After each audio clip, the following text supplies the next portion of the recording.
photo. Le président. Veuillez vous asseoir. Reprise des débats.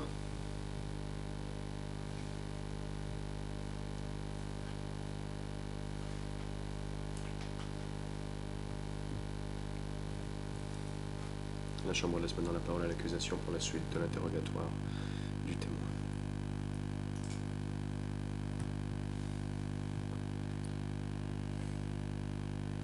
Le procureur. Merci, Monsieur le Président. Bon après-midi, Monsieur Nong Tsopang.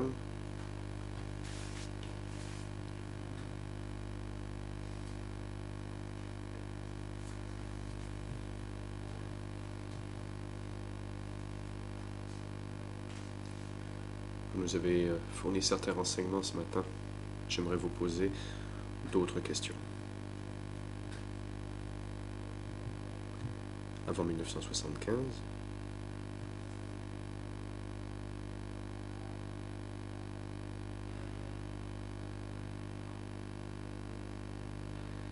saviez-vous s'il existait un bureau du télégraphe?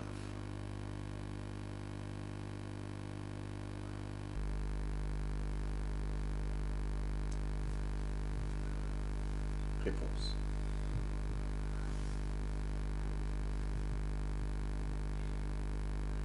Dans chacune des bases, dans les zones, dans les secteurs,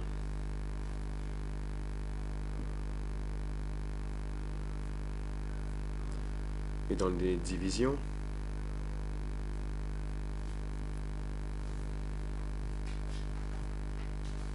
il devait y avoir un service de communication et de télégraphe.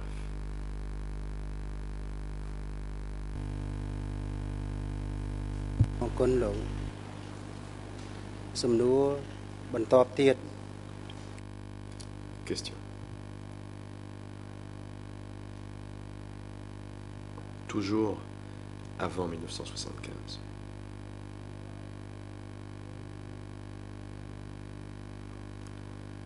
Avez-vous jamais reçu de télégramme provenant d'un pays étranger?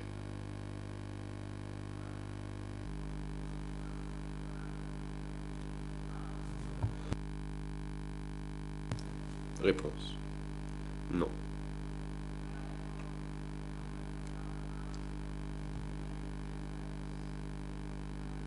Toutefois,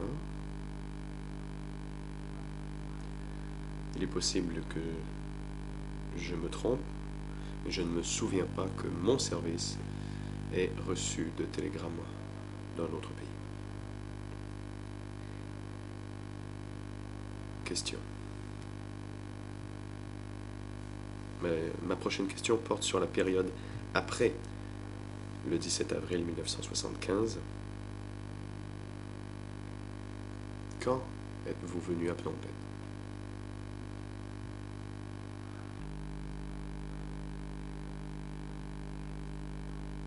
Réponse. J'y suis venu après que la ville ait déjà été préparée et organisée. C'était à la fin de l'année 1975.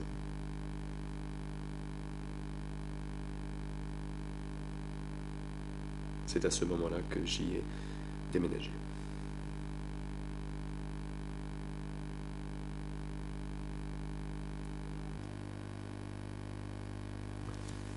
Question.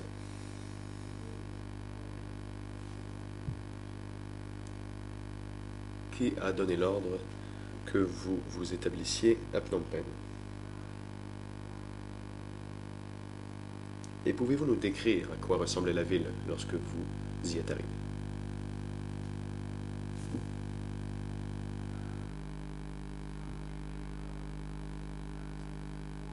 Réponse. Pun, qui était le chef d'équipe, est celui qui a donné l'ordre. Il m'a dit de venir à Phnom Penh.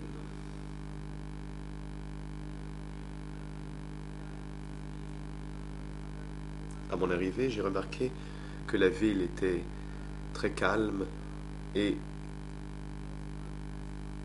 la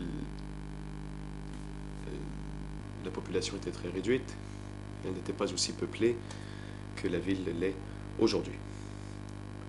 Question. À votre arrivée, vous avez dit que c'était peut-être à la fin de l'année 1975. Où étiez-vous dans la ville à cette époque-là? Réponse.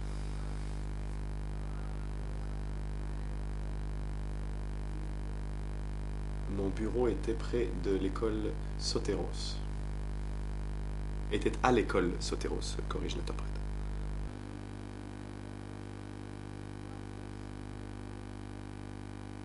Question. Et quelles étaient vos fonctions à l'époque?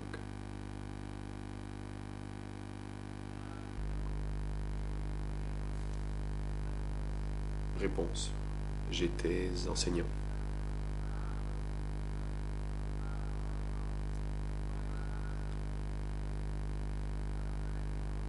Je devais former des gens qui avaient pu être envoyés de différentes provinces et je devais leur montrer comment rédiger, lire et dactylographier. Et je devais aussi leur montrer certaines lettres de l'alphabet romain en anglais. Petit à petit, je leur ai appris à déchiffrer les télégrammes secrets.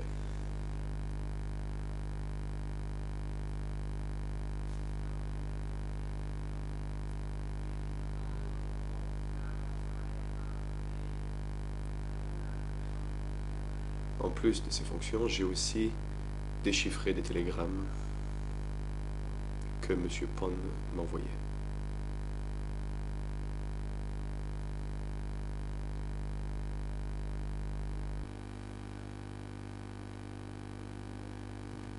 Question.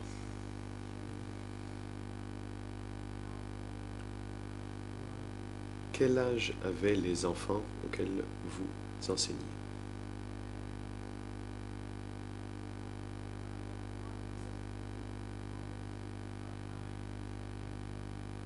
Et pourquoi formait-on des enfants à la tâche de décoder les télégrammes?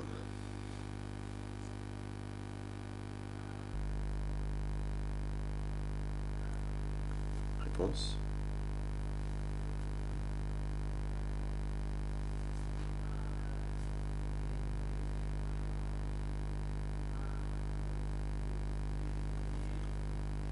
L'objectif principal était de s'assurer que les enfants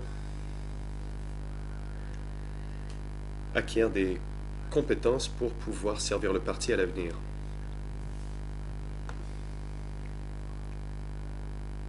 En particulier au décodage et à la dactylographie.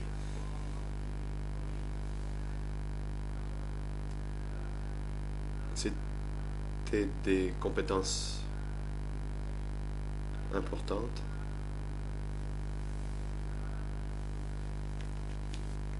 et pouvaient donc ainsi s'en servir pour travailler pour le parti. Ces jeunes avaient surtout 12 ans, plus ou moins.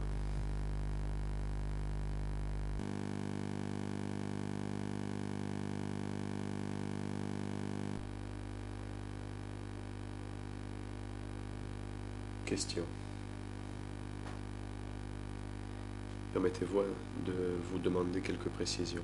Vous dites que les enfants étaient âgés de 10 à 12 ans.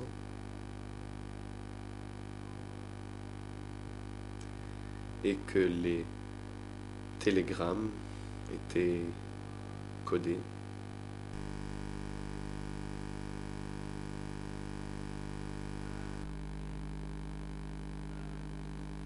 L'interprète n'a pas entendu la dernière partie de la question du procureur car son microphone était éteint. Réponse.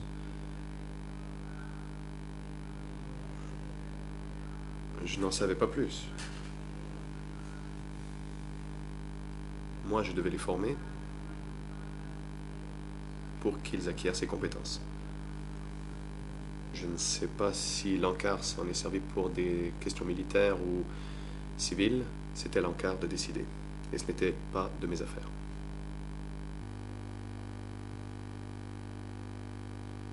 Question.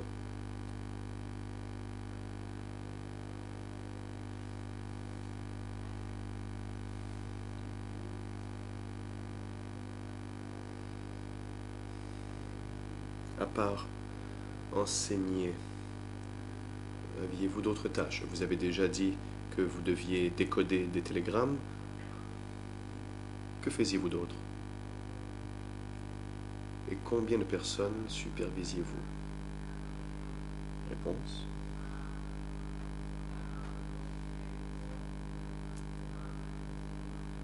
Après avoir été formés, les membres du personnel qui étaient assez compétents, c'était un petit nombre.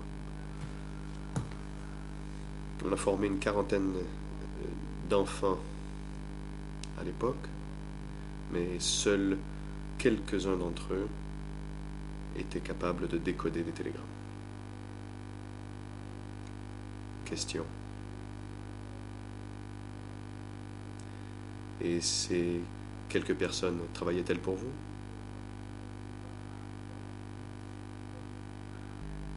Qu'en est-il de ceux qui étaient vos supérieurs?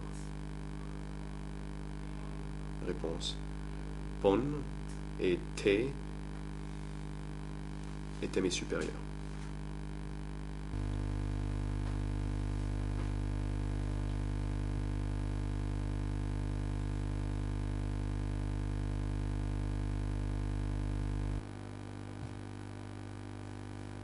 Question.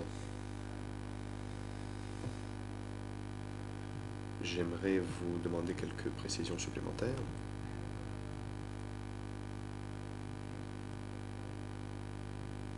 Avez-vous jamais dactylographié et envoyé des télégrammes vous-même?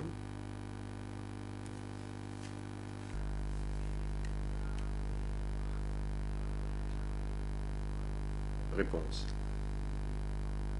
Non, je ne l'ai pas fait par moi-même. Question. Merci beaucoup. Il me reste une dernière question, dit le procureur.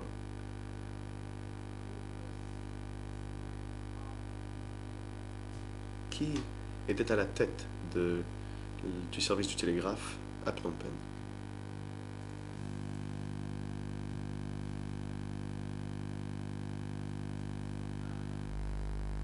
Réponse.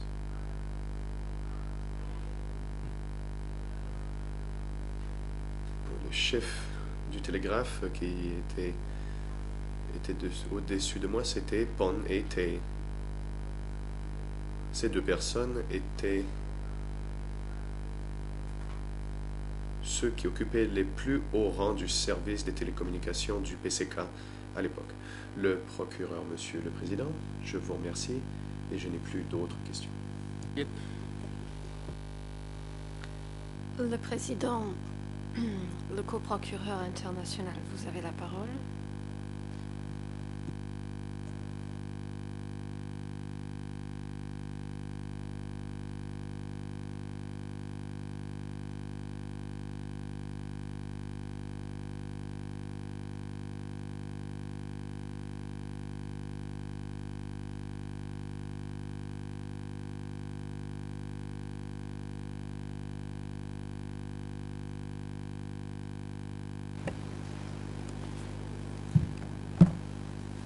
Thank you, Mr. President, and good afternoon. Le coprocureur international. Merci, Monsieur le Président, Mesdames et Messieurs les juges. Bonjour, mes chers confrères, et bonjour, Monsieur Non Sopang. Je vous remercie de la part de l'accusation d'être présent ici aujourd'hui et de nous aider à comprendre le travail que vous avez fait entre 1975 et 1979 et de nous aider à connaître la vérité.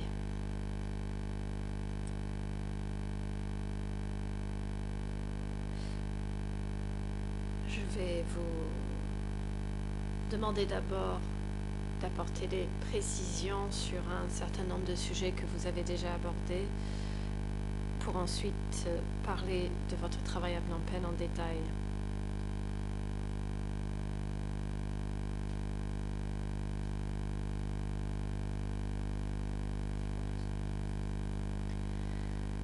Vous nous avez expliqué tout à l'heure qu'il y avait des communications par le biais de télégrammes provenant des zones, des bases et des champs de bataille et qui étaient envoyés à l'autorité supérieure. Vous nous avez dit avoir aidé à traduire un certain nombre de ces télégrammes.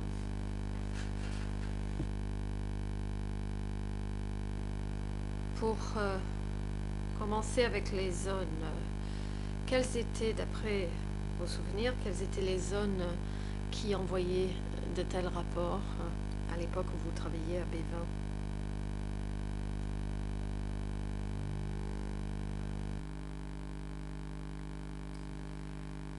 Le témoin. Merci.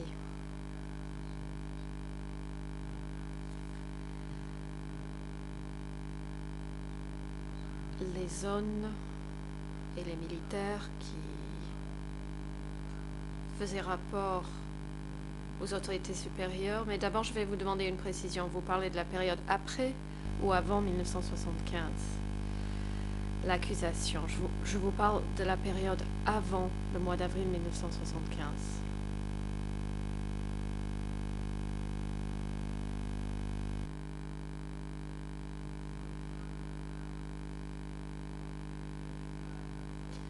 Le témoin.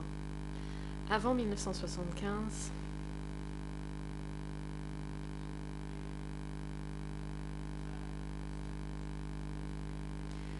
les unités qui envoyaient des télégrammes aux autorités supérieures, c'était des zones spéciales, la zone nord, la zone nord-est, nord-ouest, ouest et sud-ouest, ainsi que 3 autres régions autonomes, Preah-Vihear, le Mondulkiri et Siem Reap et Meanchey.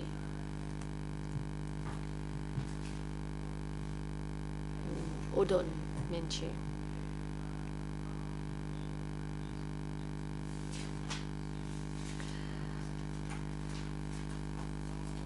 Concernant l'armée, seule son Excellence Son Sen était en communication directe avec les dirigeants de l'autorité supérieure. D'autres personnes n'étaient pas autorisées à rentrer directement en communication avec l'autorité supérieure.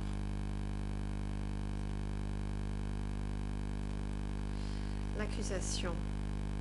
Je vous remercie de cette réponse complète. Pour en revenir aux zones,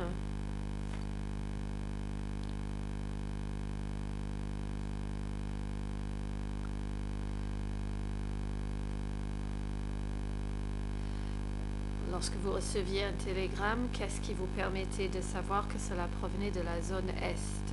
Et je vous parle toujours de la période avant avril 75.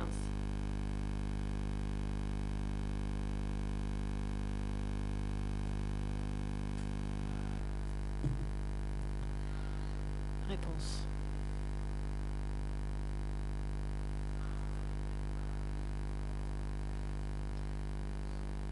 Normalement, les télégrammes portaient des codes secrets. Tous les télégrammes que nous recevions comportaient des codes ainsi que des en-têtes. Par exemple, le titre NR suivi d'un chiffre ou CK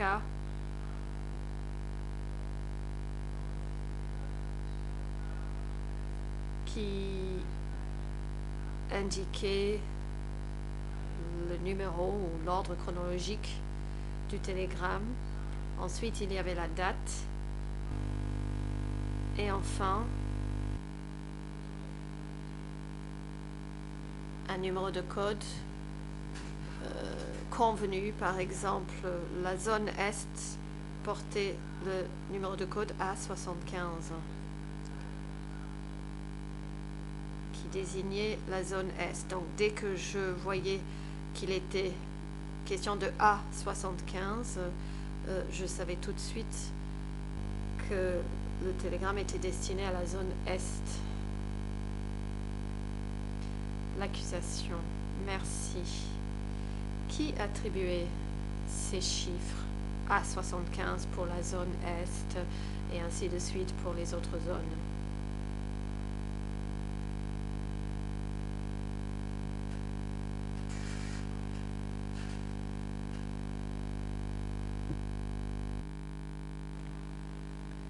Réponse.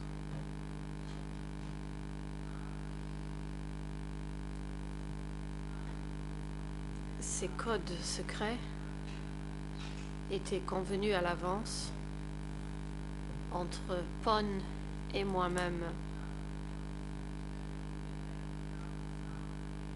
À l'époque, nous avons décidé d'attribuer des codes à chaque zone. Et d'ailleurs, ce chiffre que j'ai donné n'est pas un code exact. Je ne l'ai cité qu'à titre d'exemple. L'accusation, merci. J'ai encore quelques questions concernant la période avant le mois d'avril 1975.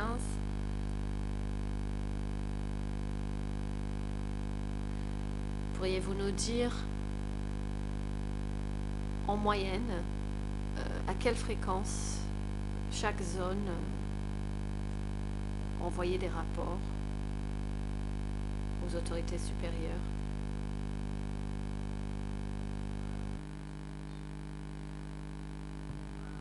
Réponse.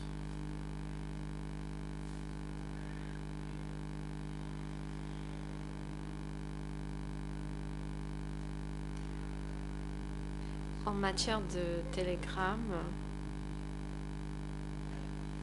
la fréquence de communication par télégramme dépendait de la situation dans les zones respectives. Par exemple, s'il y avait des conflits difficiles,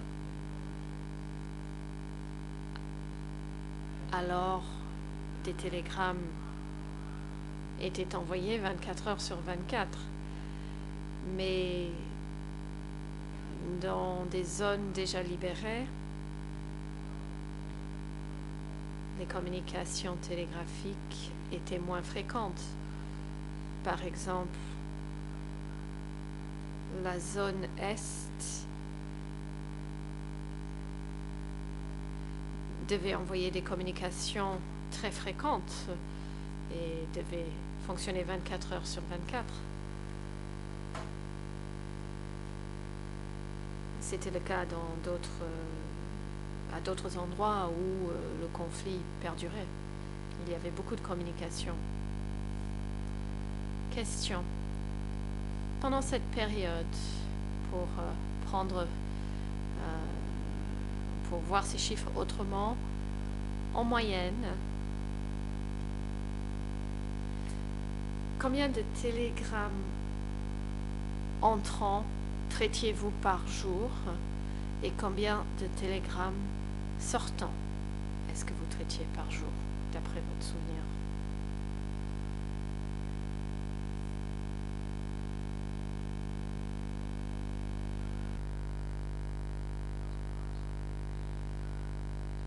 Réponse. Je ne m'en souviens pas très bien parce que c'était il y a longtemps.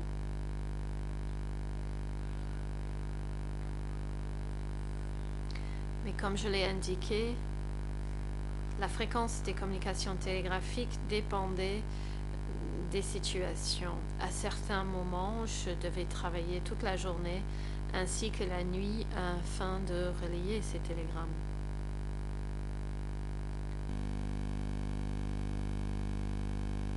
Question.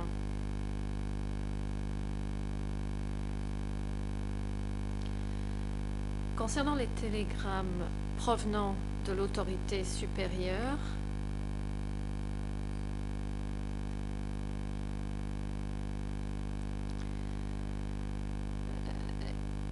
y avait-il des télégrammes envoyés par les échelons supérieurs vers toutes les zones, tous les secteurs et les forces militaires que vous avez mentionnées tout à l'heure?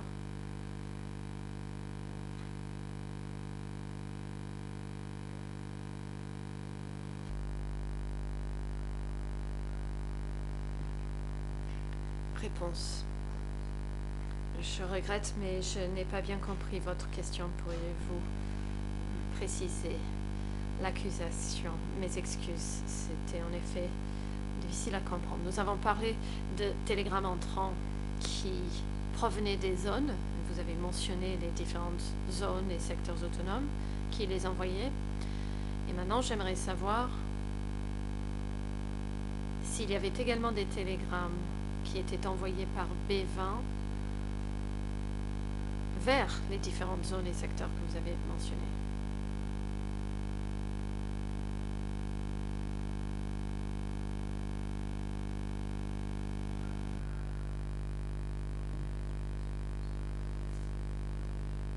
Réponse.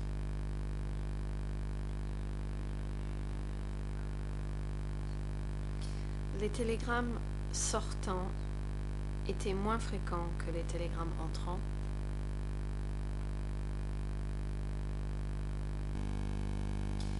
L'accusation. Pour avancer dans le temps,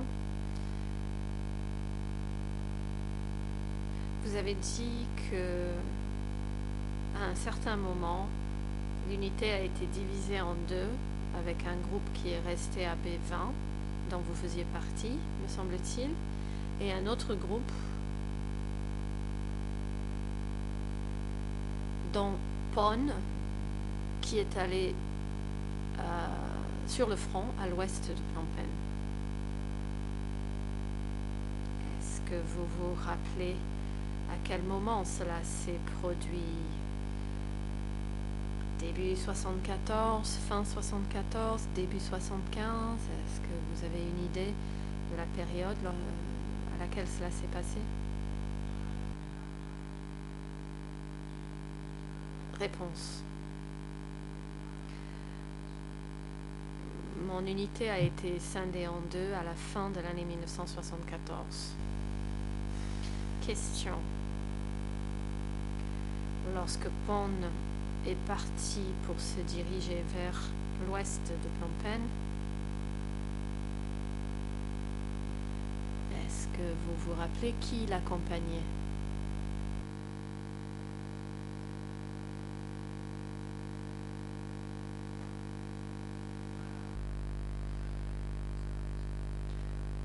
Réponse.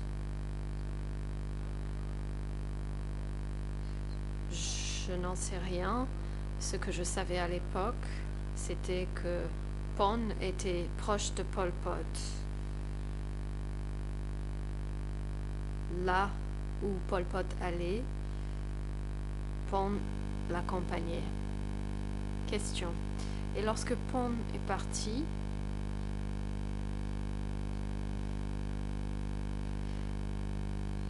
est-ce que vous savez où il est allé? À quel endroit à l'ouest de Phnom Penh?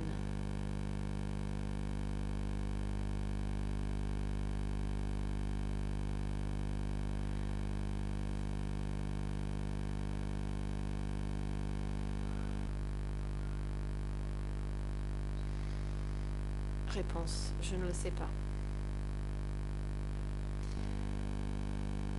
Question. Très bien. Et après son départ, à la fin de 1974,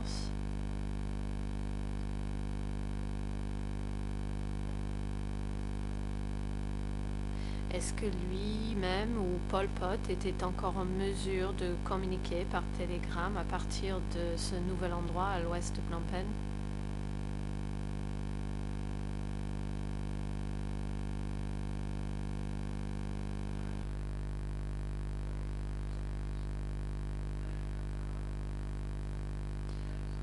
Réponse. Moi, je suis restée à l'arrière. Pon était sur le front. Si Pol Pot voulait envoyer des messages ou des instructions à mon attention, il avait la possibilité de communiquer avec moi 24 heures sur 24. Question. Et comment est-ce que Pon communiquait avec vous? Était-ce par télégramme ou par un autre moyen?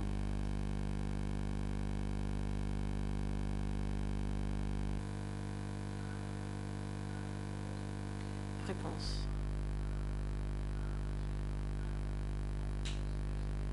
Les communications que j'avais avec Pon se faisaient à travers des télégrammes secrets. Nous n'avions pas de téléphone.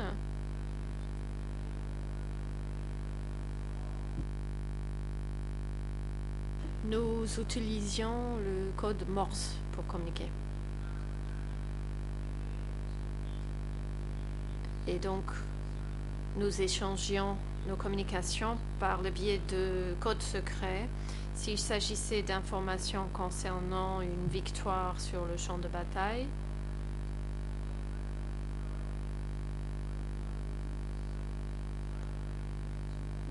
dans ce cas-là, mon groupe à l'arrière préparait un rapport concernant cette victoire que l'on transmettait au groupe de radiodiffusion pour qu'il soit diffusé au public. Question. Est-ce que j'ai bien compris? Vous avez dit donc que lorsque la victoire a été remportée à Phnom Penh, cette victoire a été communiquée par code secret, par le biais d'un télégramme qui vous a été envoyé, que vous avez ensuite décrypté afin que le message soit diffusé au public. Est-ce que j'ai bien compris?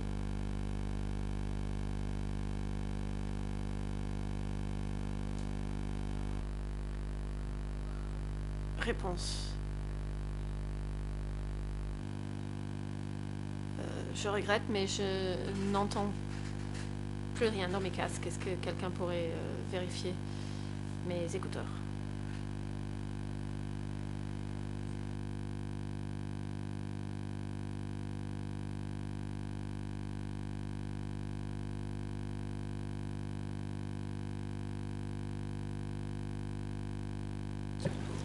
I'll repeat my question. L'accusation. Je vais répéter ma question.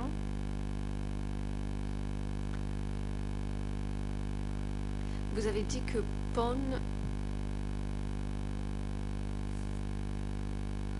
communiquait avec vous par l'intermédiaire de télégrammes cryptés pour vous faire part de victoires sur le champ de bataille, que vous décryptiez ces messages afin de les diffuser au public. Ma question est la suivante.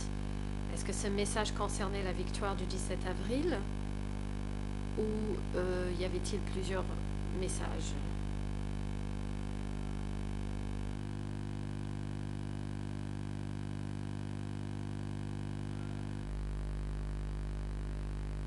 Réponse.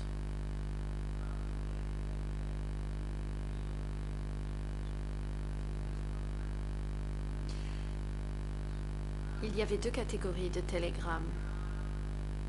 Premièrement, il y avait les télégrammes secrets et dans la deuxième catégorie, il s'agissait de messages ouverts. Le message concernant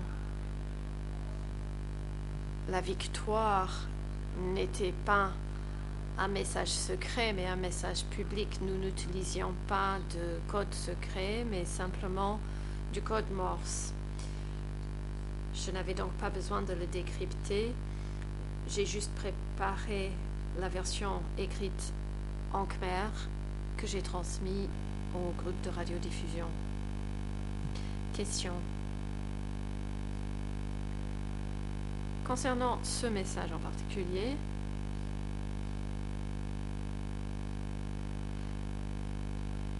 est-ce que vous l'avez reçu le 17 avril?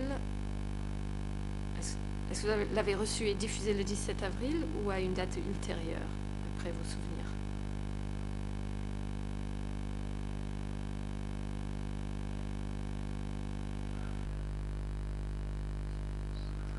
Réponse.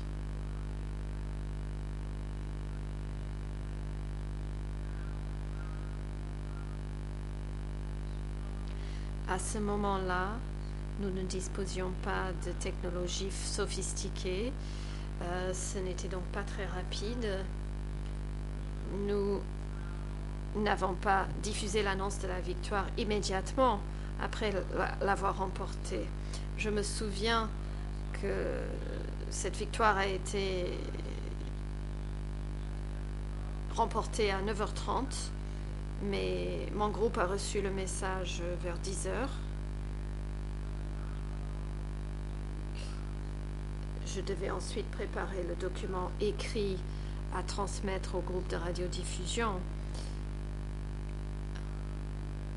Cela ne s'est pas fait très rapidement et d'ailleurs, on m'a reproché d'avoir retardé l'annonce de la victoire du Kampuchea démocratique. Il y a 1 ou 2 heures qui se sont écoulées. D'après mes souvenirs, l'annonce publique à la radio s'est faite vers 11 heures. Question. Et nous parlons bien du 17 avril 1975, c'était bien ce jour-là?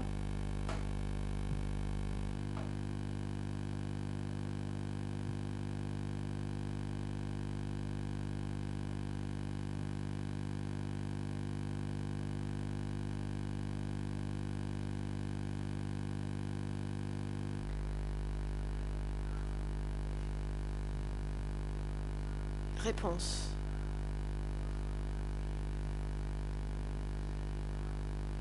Ce n'était pas le télégramme, c'était l'annonce de la victoire. Il ne s'agissait pas d'un télégramme secret, c'était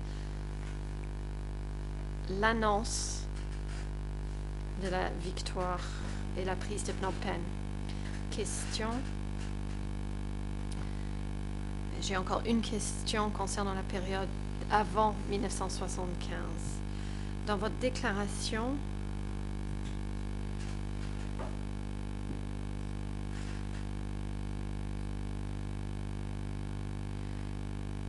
vous avez dit avoir été nommé par Hong en 1973. Vous en avez parlé tout à l'heure. Vous avez été nommé à B17. Je vais donner les numéros ERN dans le document E3/64.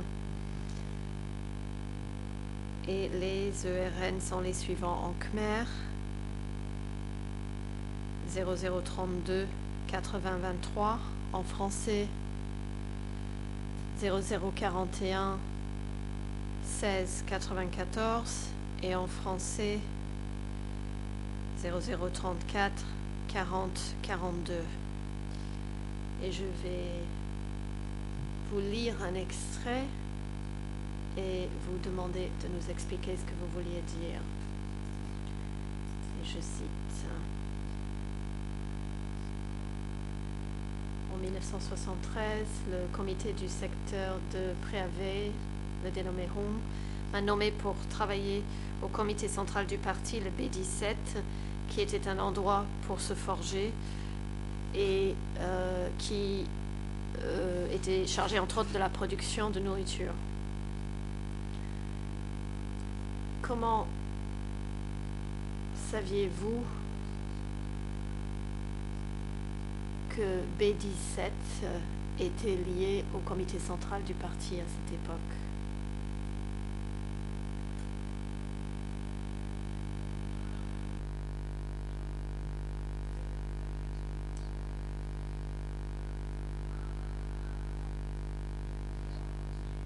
Réponse. Lorsqu'on m'y a envoyé, je ne savais pas qu'il y avait un lien entre le B17 et le comité central du parti. C'est Hong qui me l'a appris. Hong m'a formé à l'époque et m'a dit que j'allais être envoyée au bureau central. J'ai dû y aller à pied. J'ai mis 1 mois pour arriver à B17. Après, je ne suis pas allée ailleurs. Et j'ai donc supposé qu'il s'agissait du bureau central du parti. L'accusation. Merci. Passons maintenant à votre travail à Phnom Penh.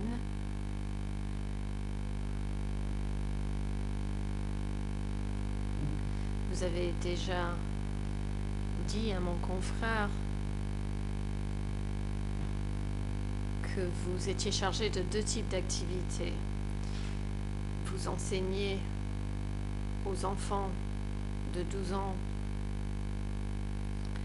pour leur apprendre certaines choses, entre autres le décodage de télégrammes. Et votre deuxième activité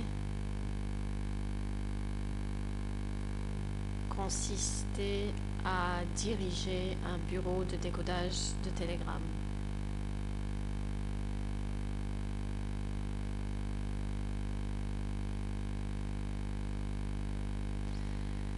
Pour parler rapidement de ces jeunes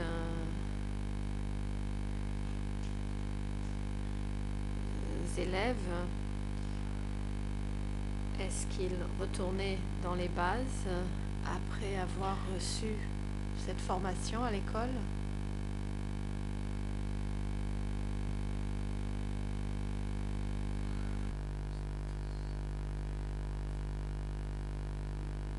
Réponse.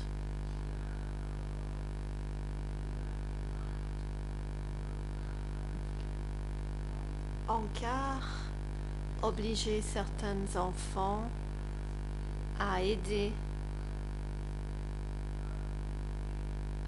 en travaillant dans les bases où il y avait peu de gens qui étaient formés au décodage de télégrammes. Certaines d'entre elles qui, même après un enseignement, ne savaient toujours pas décoder des télégrammes, ont été envoyées pour suivre une autre formation sur la rédaction ou la dactylographie de télégrammes et l'envoi de télégrammes. Certaines ont même suivi des formations sur l'envoi et la réception de télécopies.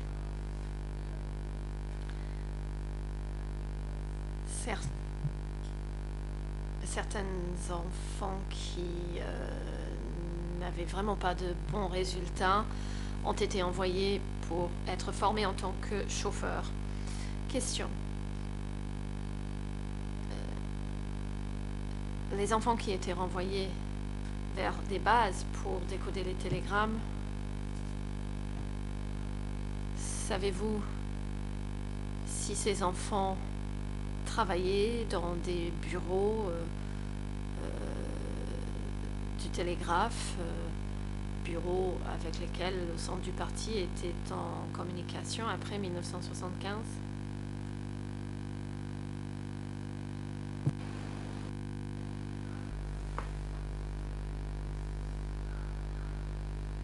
Réponse.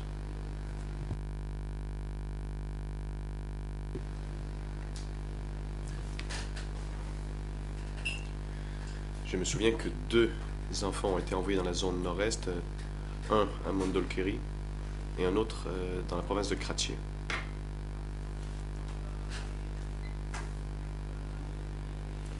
Pour ce qui est des autres zones, à part celle que je viens d'évoquer, les jeunes qui n'avaient pas de compétences m'étaient envoyés pour recevoir une formation et après l'avoir reçue, on leur demandait de rentrer dans leurs bases respectives. Question.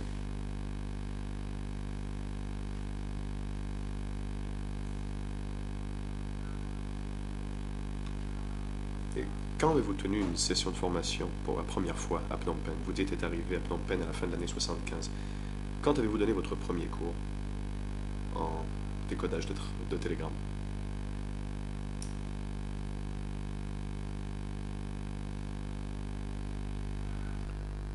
Réponse.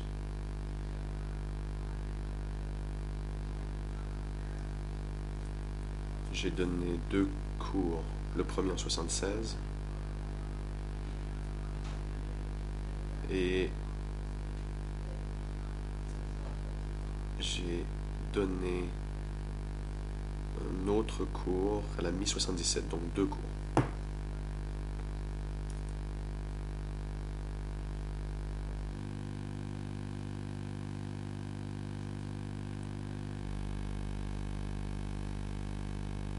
Question.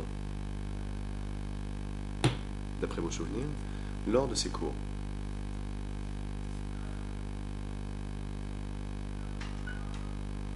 y avait-il des cadres provenant de toutes les zones du pays ou seulement quelques-unes?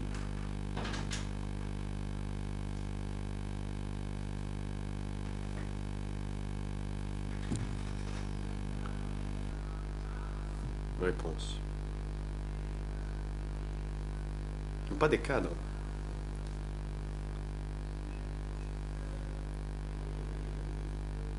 Ce n'étaient pas des cadres qui venaient à mes cours, c'était des enfants.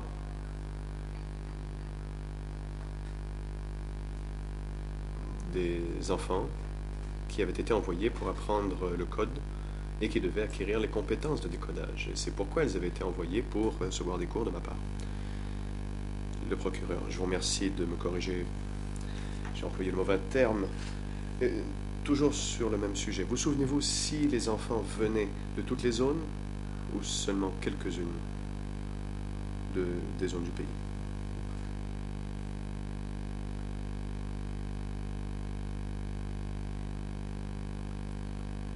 Réponse.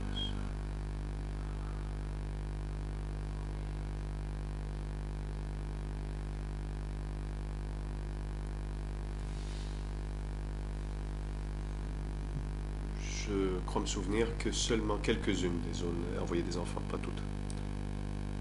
Le procureur. Je vous remercie.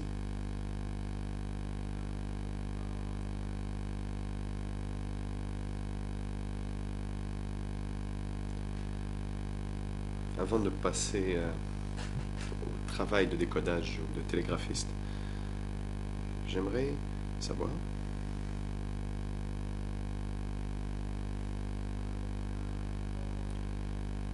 vous étiez à B20 jusqu'à la fin de l'année 75.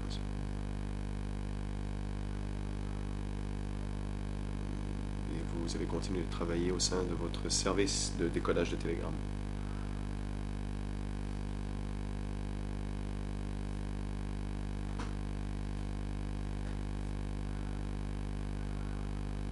D'après vos connaissances, y avait-il des bureaux du télégraphe et des bureaux de décodage de télégrammes à Phnom Penh avant votre arrivée?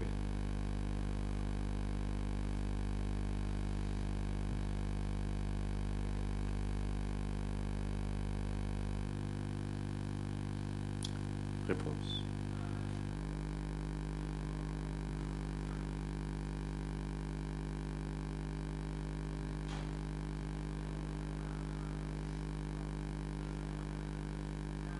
C'était presque à la fin 75 quand je suis arrivé à Phnom Penh. Et donc,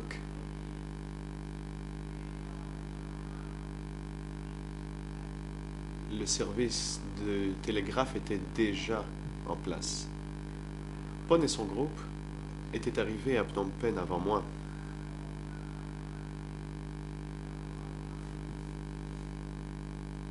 Et donc, lui et son groupe s'étaient arrangés pour que ce soit déjà en place. Question. Savez-vous, et je vous prie bien sûr de préciser si ce n'est pas le cas, mais savez-vous si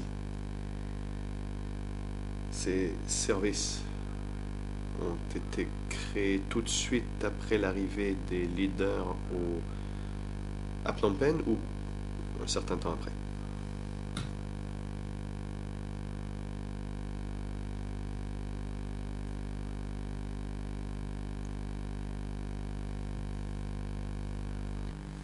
Réponse.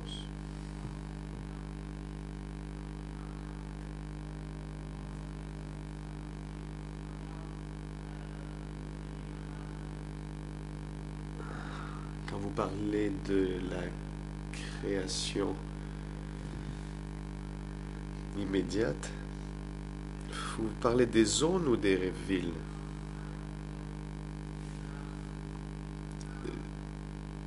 Ce que je peux vous dire, c'est que ces arrangements ne pouvaient pas être faits tout de suite. Il fallait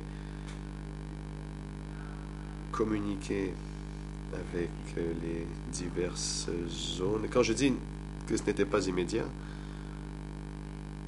je veux dire que c'était déjà en place, que la communication était déjà en place bien avant que les Khmers rouges prennent Phnom Penh.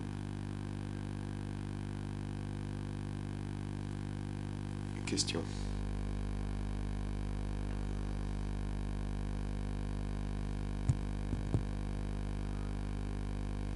J'aimerais parler des différents bureaux dont Pan et Tan avaient la supervision à Phnom Penh.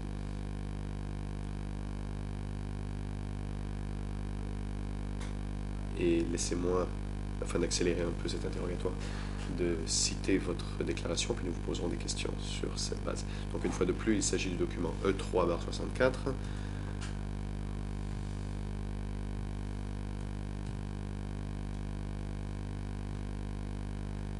La page qui m'intéresse est en Khmer 00328 038, en français 00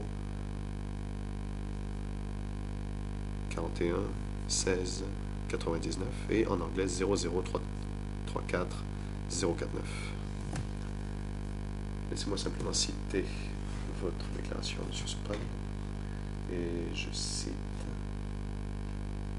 mon service était sous la supervision de Pan et Tay. Tous deux dirigeaient l'unité de communication radio et de transmission des messages située à l'ancienne ambassade américaine. Pan et Tay étaient les chefs du service de télécommunications qui avait deux unités. Une était l'unité de la communication radio à l'ancienne ambassade américaine et l'autre était l'unité de décodage des télégrammes à K1 ainsi qu'à mon école.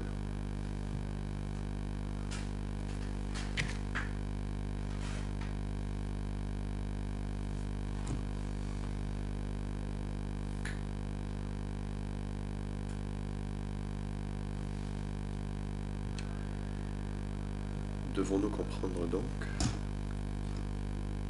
qu'il y avait deux unités de décodage des télégrammes, une qui se trouvait à l'intérieur de K1 et l'autre à votre école ou près de votre école? Est-ce exact?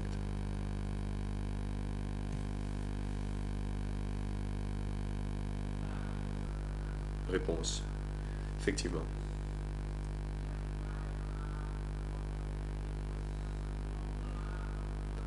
Ce n'était pas près de mon école, c'était dans l'école. À K1, c'est Pan qui était responsable, mais à l'école Soteros, c'est moi qui étais en charge. Mais c'est Pan qui était mon supérieur. Voilà donc la hiérarchie.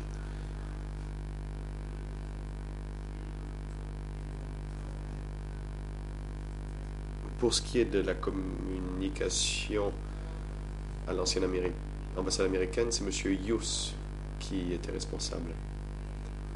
Pan et Tay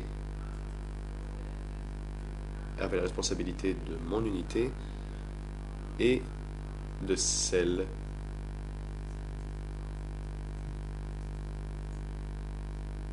de l'ancienne ambassade américaine où il y avait rédaction et envoi de télégrammes.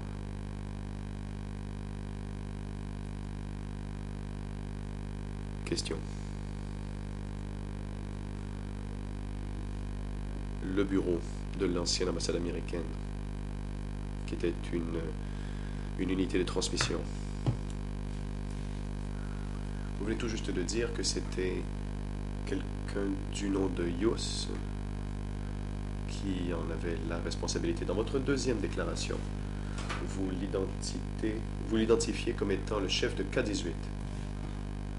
Est-il vrai que l'unité à l'ancienne ambassade américaine avait aussi pour nom K-18 ou K-80? Interprète mal entendu. បាទត្រឹមត្រូវណាស់គឺថាទៅកន្លែងស្ថាន Réponse. En effet, à l'ancienne ambassade américaine, c'est là que l'on recevait et que l'on envoyait les télégrammes. Les télégrammes de partout au pays transitaient par là. Ça s'appelait aussi K-18. Et Yuh était le chef. Mais Yuh n'était pas la personne de plus haut rang à K-18. Car il était sous Pon et Te.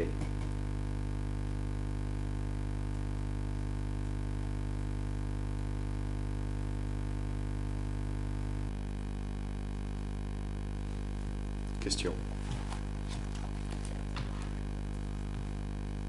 Avant d'entrer dans les détails, donc question d'ordre général.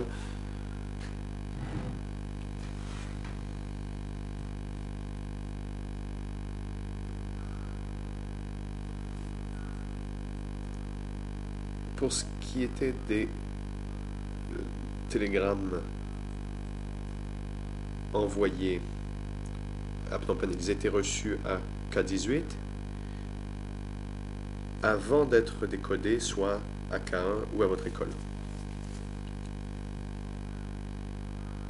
Est-ce exact?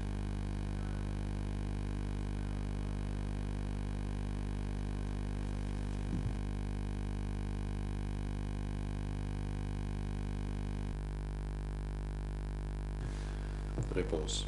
Oui, c'est exact.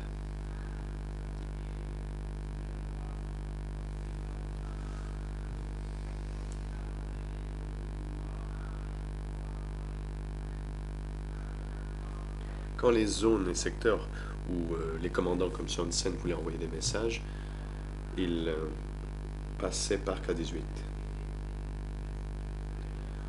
À K-18, les messagers devaient envoyer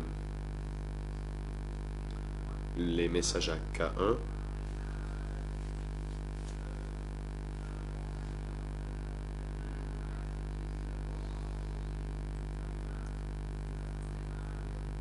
et on décidait si les messages devaient être envoyés dans une section. Donc par exemple, si on avait besoin de notre aide dans mon unité, on pouvait le faire. Sinon, il pouvait aussi les envoyer à Pon. Donc, il pouvait... Et ensuite, il pouvait les envoyer à Soteros où j'étais, moi.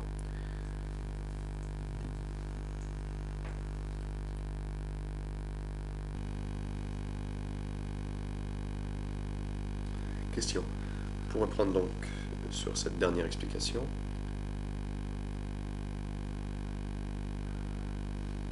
pouvez-vous nous aider à comprendre qui décidait si un télégramme entrant devait être envoyé à K1 pour y être décodé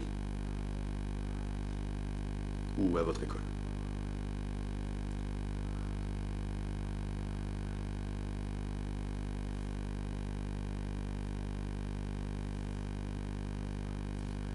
Réponse.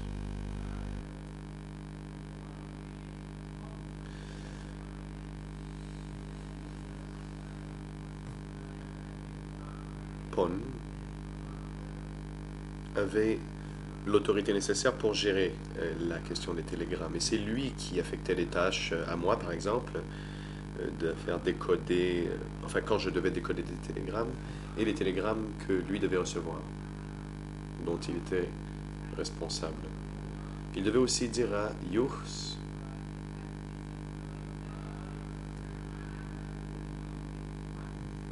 Donc si les télégrammes devaient lui être envoyés, il devait être envoyé à K1. S'il devait m'être envoyé à moi, il devait être envoyé au code 38. Code 38, c'était mon code. Et Yus avait son propre code. C'était 57. Donc, 57 ici fait référence à K18, qui était là où les télégrammes étaient reçus et envoyés. Question. J'aimerais être certain que tout le monde a bien compris.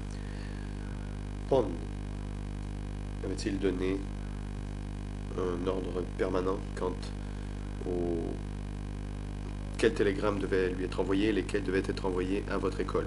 Ou était-ce fait plus ou moins au cas par cas?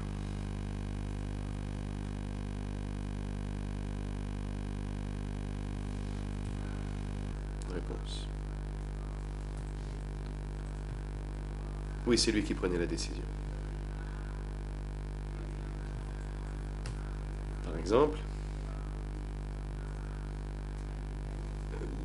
les télégrammes comportaient des notes à la fin avec un code secret. Par exemple, si on faisait référence à l'Est, on écrivait A57. វាវាយឈ្នានពៀនចូលអញ្ចឹងគឺកន្លែងហ្នឹងហើយដែលគេ L'Est, c'est là où les Vietnamiens envahissaient.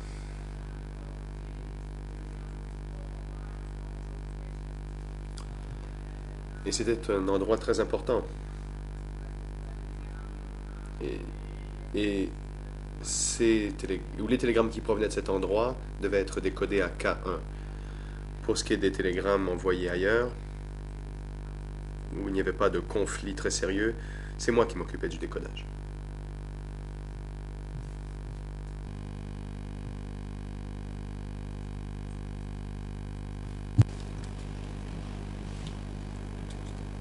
And just to complete the Question. Donc, un télégramme était reçu par K18 et qui vous était envoyé à vous ou au bureau de pointe. Tout dépendant du télégramme. À ce moment-là, soit vous ou le bureau de pointe procède au décodage de ce télégramme. Que se passe-t-il par la suite?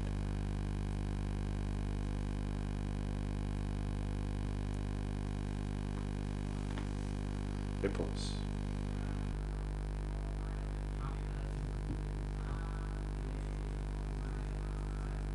Après le décodage en Khmer,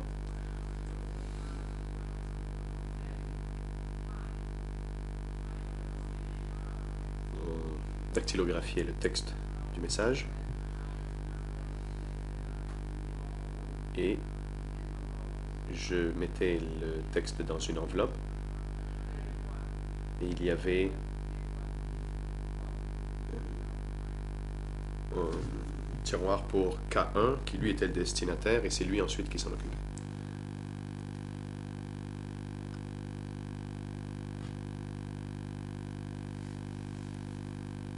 Question.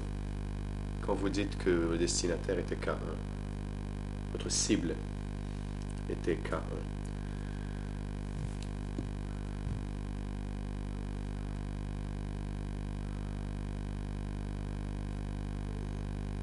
Y avait-il des messages envoyés ou adressés à d'autres bureaux à Phnom Penh?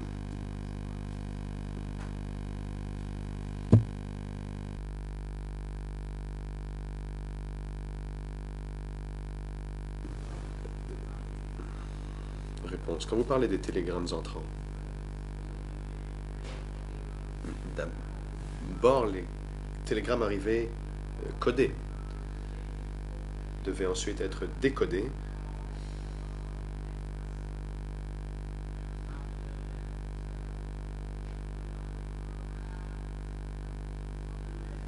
Je veux qu'il soit bien clair que les messages n'étaient pas envoyés à des gens à Phnom Penh, mais étaient envoyés aux dirigeants. Ils n'étaient pas envoyés à différents ministères. Lorsque les messages étaient envoyés à K1, cela veut signifier que c'est PON qui s'assurait qu'il soit acheminé aux dirigeants.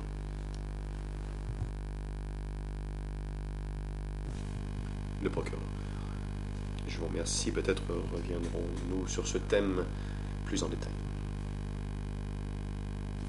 Pour l'instant,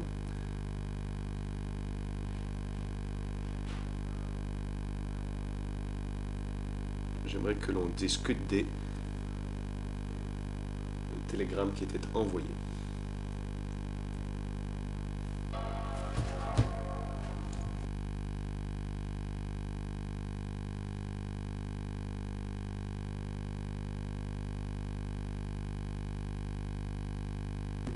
Nous pouvons peut-être lire quelques extraits de votre déclaration.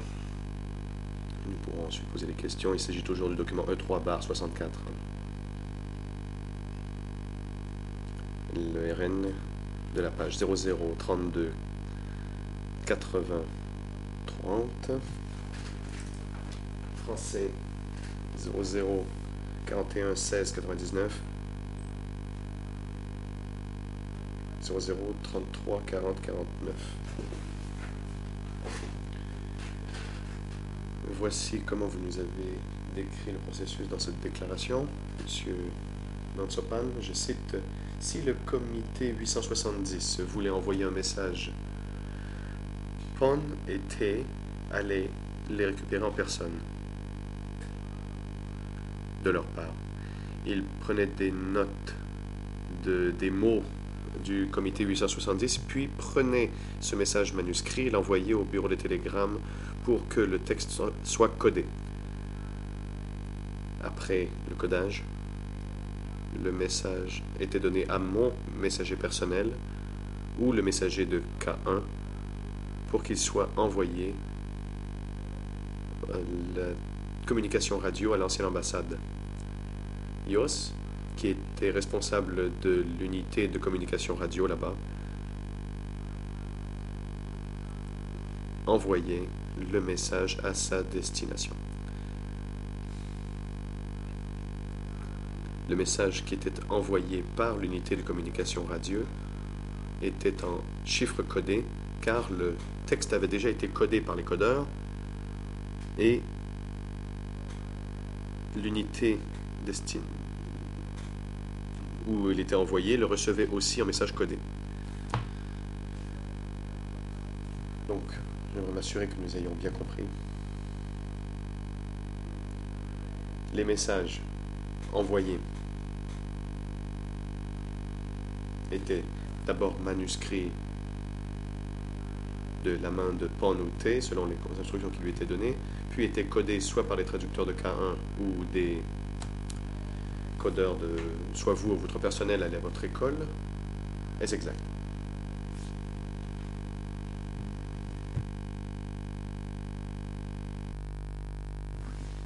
Réponse. Oui, c'est exact. Car cela faisait partie de la pratique. Quand le comité du secteur avait besoin de quoi que ce soit, et c'est PON qui était... On demandait à PON de venir pour prendre des notes.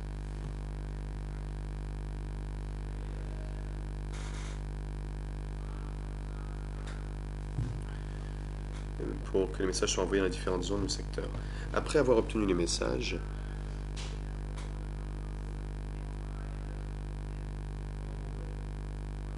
lui les envoyait à l'unité respective, à K1 par exemple, où ce texte était redécodé. Jamais un message n'était envoyé en texte, il devait toujours être codé. Donc tout devait être codé. Même à l'endroit où j'étais, si on avait besoin de moi pour décoder des télégrammes, je devais le décoder dans d'autres codes secrets. En fait, il y avait plusieurs paliers de codage pour les télégrammes secrets, C'était très compliqué et ça pouvait me prendre toute une journée. En fait, ça me prendrait toute une journée pour vous expliquer. C'est très compliqué. We understand it's a very complex. Le procureur, je comprends que c'est en effet un sujet très complexe et je vous remercie de nous aider. Nous n'allons pas aller dans les détails du codage, vous serez heureux de l'apprendre.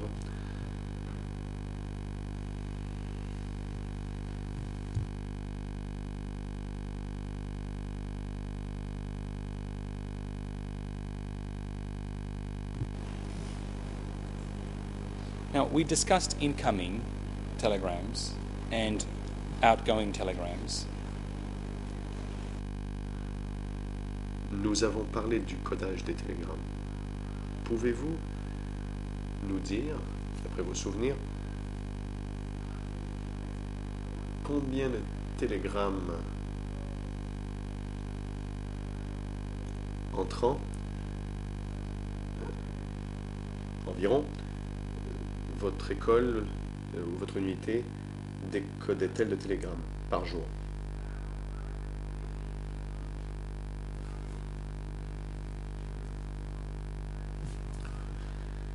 Réponse. Quand le pays était libéré,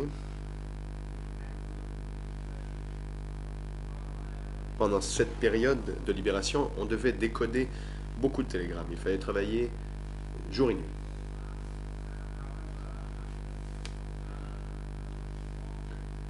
Après la libération de Phnom Penh, la charge de travail a été réduite, de façon importante d'ailleurs.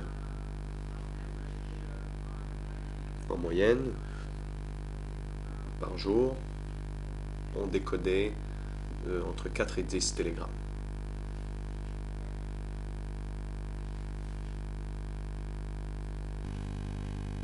Question. Ça, c'était pour les télégrammes entrants. Vous souvenez-vous, en moyenne, combien de télégrammes envoyés fallait-il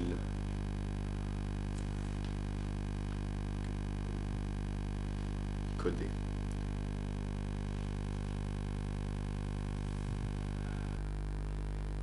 Réponse. Les télégrammes sortants, il n'y en avait pas beaucoup.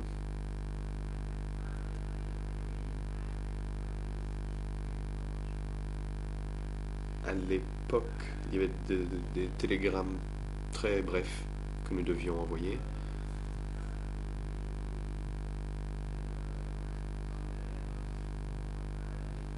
Et les télégrammes portaient surtout sur des distributions de marchandises que M. Khieu Samphan voulait qu'ils soient distribués dans les bases. Lorsqu'il voulait que des marchandises soient distribuées, il envoyait un télégramme à notre unité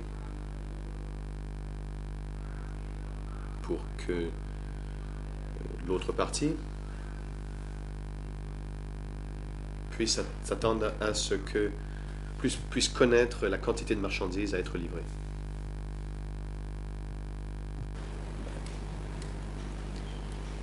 Do you recall how often such telegrams?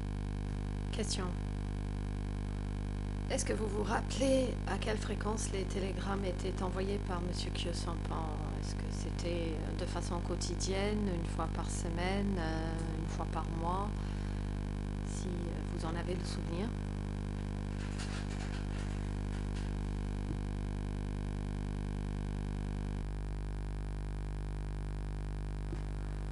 Réponse. Ce n'était pas très fréquent.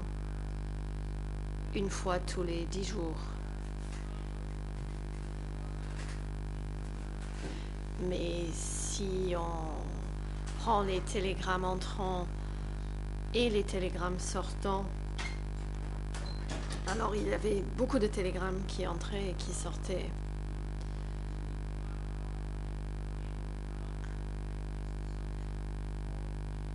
Même les télégrammes entrants, parfois, ne venaient que tous les 10 jours, mais dans la mesure où toutes les zones devaient en recevoir, il y en avait beaucoup à envoyer.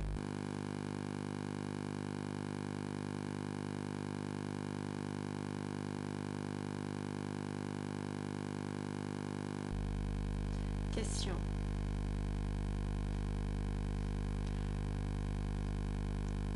J'aimerais parler rapidement de la transmission vers les zones et à partir des zones.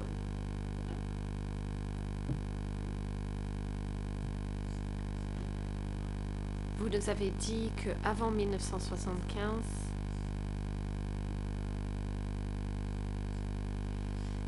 il y avait des télégrammes provenant des zones et des secteurs autonomes. Était-ce également le cas après avril 1975, lorsque vous avez travaillé à Phnom Penh?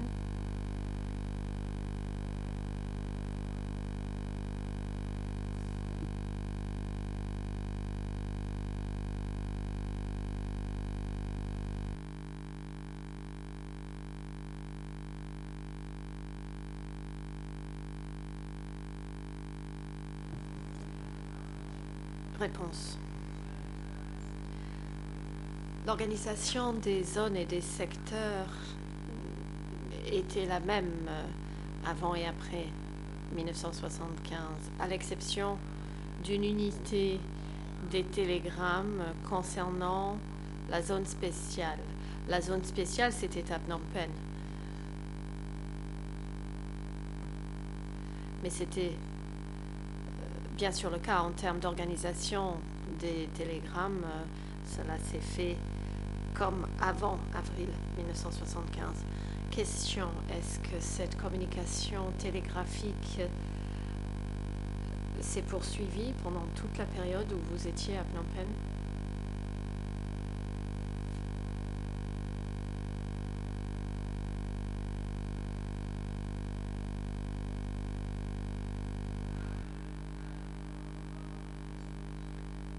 Réponse. Oui, en effet, cela s'est poursuivi jusqu'à la date d'arrivée des Vietnamiens à Phnom Penh. L'accusation. Merci.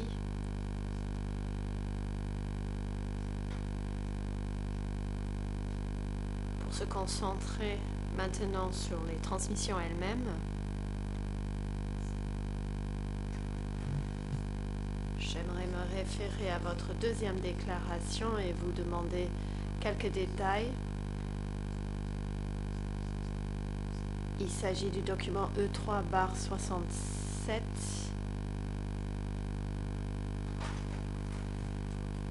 à la page en khmer 0029 45 42, en français 0037 49 38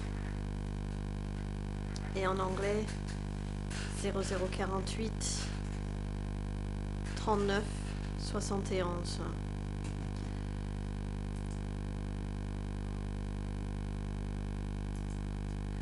Et vous avez dit, je cite, que en communiquant avec 870, ils avaient leur propre délai. Par exemple, dans une zone, il fallait établir le contact à 7h, à 10h ou à 13h, 19h. Ça, c'est un exemple pour une zone. C'était pareil pour toutes les autres zones. Est-ce que j'ai bien compris qu'il y avait des horaires spécifiques impartis à chaque zone et que pendant ces horaires, ils pouvaient transmettre des messages cryptés vers K18?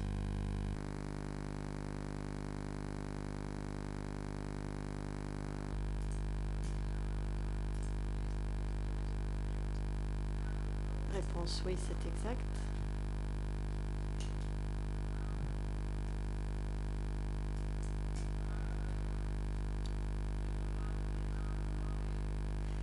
Les communications radio se faisaient en fonction de l'horaire où nous étions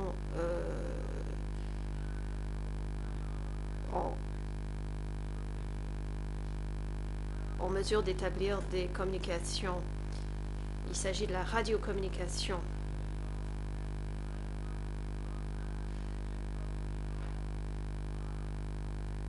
Chaque zone devait définir des tranches horaires pour se contacter. Donc, ils se sont organisés entre elles pour établir des horaires. Parfois, c'était une fois par jour ou 2 fois par jour. Question?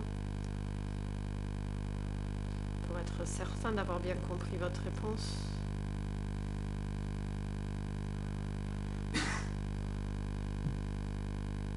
Est-ce que vous parlez de télégrammes envoyés entre les zones, par exemple, entre la zone Est et la zone Ouest? Ou êtes-vous en train de parler de télégrammes envoyés par une zone à destination de K18?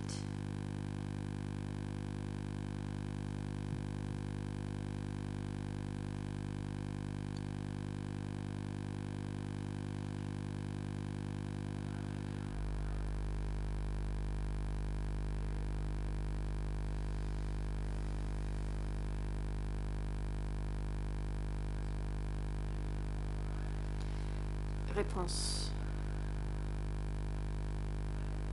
Pour le décodage, Bonne et moi-même devaient décrypter les messages en fonction des besoins. Nous avons décodé des messages des secteurs et des zones, mais dans certaines circonstances,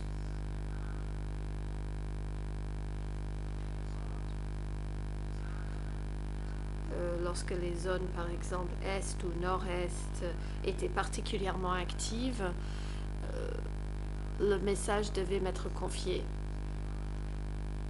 Mais dans des cas urgents, la communication devait se faire très vite. Donc, même si je m'occupais du document, alors on m'enlevait ce document et on le transmettait à K1 pour une décision immédiate. Nous devions faire preuve de souplesse à cette époque et nous adapter aux circonstances. L'accusation, je ne suis pas certain d'avoir eu la réponse à ma question qui elle-même n'était peut-être pas très claire. Je voulais savoir si, lorsque vous avez parlé de ces horaires spécifiques impartis à chaque zone, s'il s'agissait de zones qui s'envoyaient des télégrammes entre elles, par exemple des télégrammes envoyés directement par la zone Est à la zone Ouest.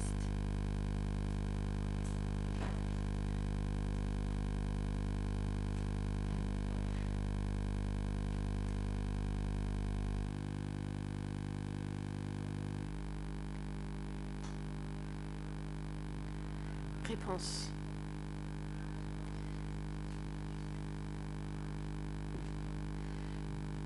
Je n'étais pas au courant des communications de zone en zone. Je ne recevais que des messages provenant des zones qui étaient envoyés à mon unité. L'accusation. Merci de cette précision.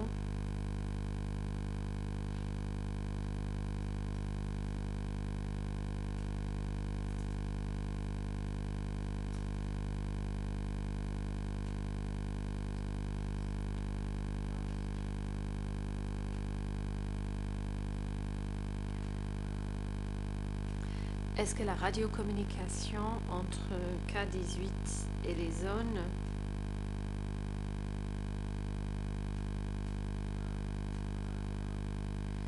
était disponible 24 heures sur 24 à tout moment?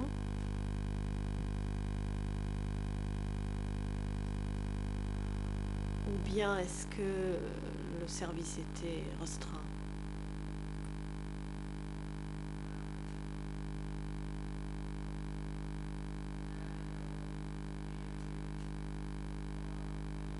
Réponse. La radiocommunication entre K18 et les zones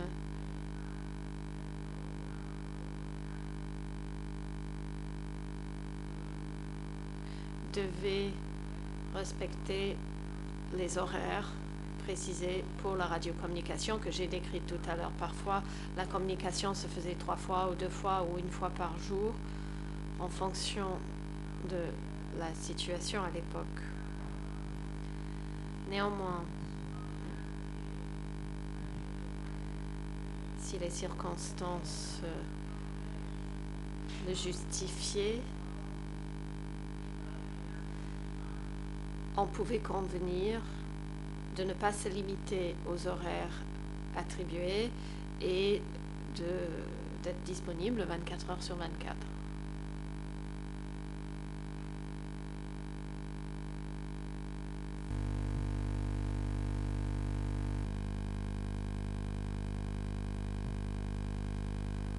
Question. Et d'après ce que vous saviez à l'époque, grâce à votre travail, est-ce que les télégrammes envoyés par K18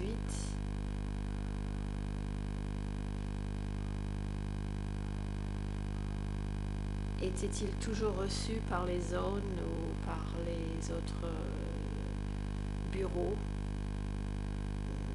destinataires de ces envois?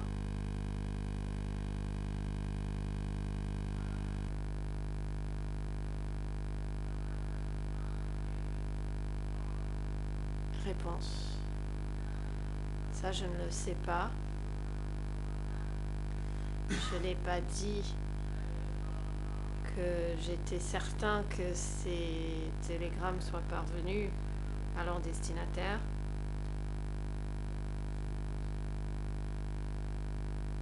Par ailleurs, ils étaient envoyés par l'intermédiaire d'une certaine technologie. Je ne savais pas si ils arrivaient au destinataire et si la personne qui devait le transmettre le faisait réellement. Le président. Merci, monsieur le témoin. Merci, monsieur le procureur. Nous arrivons à la fin de la journée. Il n'y a pas eu de pause cet après-midi. Avant de lever l'audience, nous tenons à informer l'équipe de la défense de monsieur Ieng Sary que demain, nous allons étudier l'aptitude à être jugée de madame Ieng Thiriet.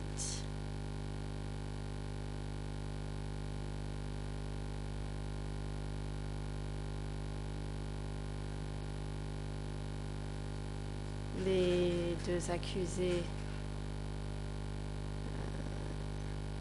n'étaient pas censés participer à cette audience, mais en raison des liens conjugaux entre M. Ieng Sary et Mme Ieng Thiriet, j'aimerais demander à sa défense si M. Ieng Sary a l'intention de participer à l'audience demain et après-demain.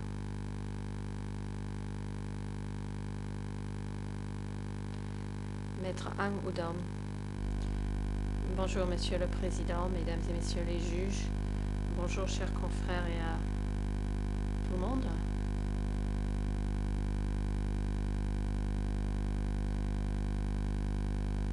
Concernant l'examen de l'aptitude de Mme Ieng Thiriet à être jugée, mes confrères et moi-même vont repartir les tâches. Je serai ici tout seul. Maître Carnavas devra préparer l'interrogatoire d'autres témoins, donc il ne sera pas présent. Monsieur Ieng Sary participera à l'audience, mais souhaite le faire depuis la cellule de détention temporaire au sous-sol. Le président. Merci, maître, de ces informations. L'heure est venue de lever l'audience.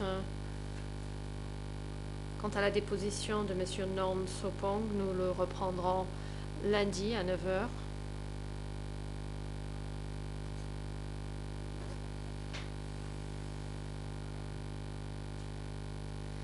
L'audience lundi reprendra avec l'interrogatoire de l'accusation. Monsieur Norm Sopong, votre déposition n'est pas terminée. La Chambre vous prie donc de revenir déposer ici au prétoire lundi prochain. Huissier d'audience veuillez organiser le transport et l'hébergement de M. Nong Sopong et de faire en sorte qu'il soit ici avant 9 h lundi matin.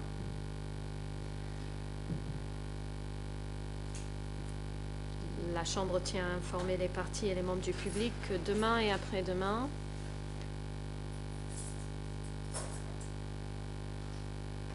se tiendra l'audience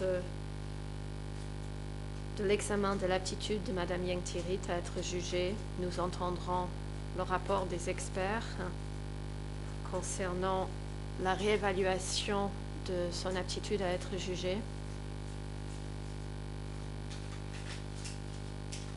L'audience commencera à 10h30.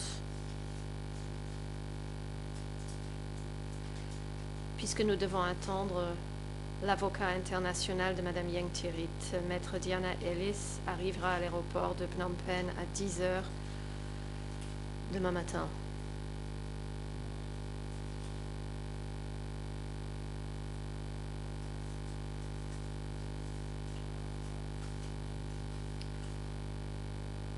L'audience de demain sera consacrée à Mme Ieng Thiriet.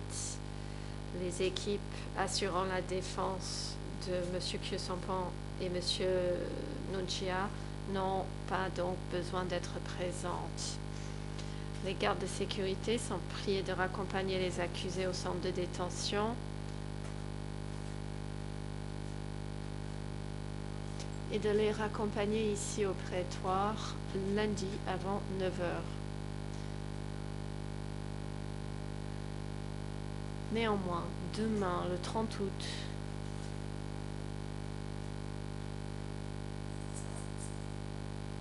dans l'intérêt de la justice, les gardes de sécurité sont priés d'accompagner Mme Ieng Thiriet ici au prétoire.